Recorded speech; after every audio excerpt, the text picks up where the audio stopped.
Okay, well, so this body of work that was made for the New picks up on earlier themes that I've been playing with, where I was using the sculpture of a goat as a vehicle for examining ideas of hell and the devil. So I wanted to take that further in this particular work and extrapolate on that idea of you know, the symbology of the goat and particularly of Satan and Lucifer, this character.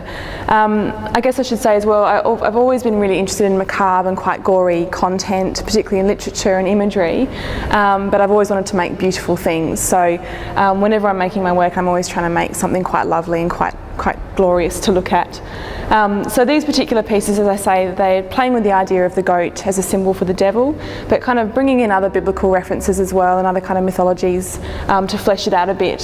So I was working with ideas of the Hydra, which is a multi-headed mythical beast, the imagery of a medieval crocodile with a great twist in its body, and the idea of a tetramorph, which is a four-beamed creature described in the Bible by Ezekiel. And what I was trying to do is mash up all these kind of elements and turn them into sort of new mutant creatures or new sort of beings that were a little bit harder to understand than perhaps previous works, but still had some kind of roots in general mythologies that people could understand.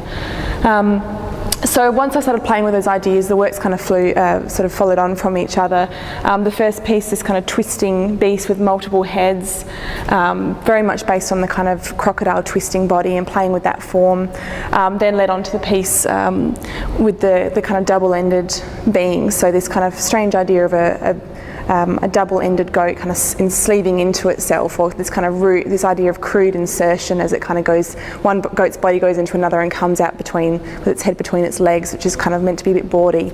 And the final piece was a sort of a sculptural play on the idea of inserting an object. You're using an object to stand in for something else, so inserting a chair where there should be back legs. But also this kind of funny pun on this, kind of a cruel joke, the idea of this poor old goat having no back legs and being strapped to this wheelchair with no wheels. And I guess humour is really, really important for me in my work, partly because I think it's accessible and I find it really enjoyable to bring humour into it, but also because humour is frequently used as a mechanism for dealing with fear, and a lot of the content that I deal with is kind of classically considered fearful, like an idea of a physical punitive hell or an actual being known as Satan. So part of the mechanism for dealing with that is, and ideas of death, is actually humour.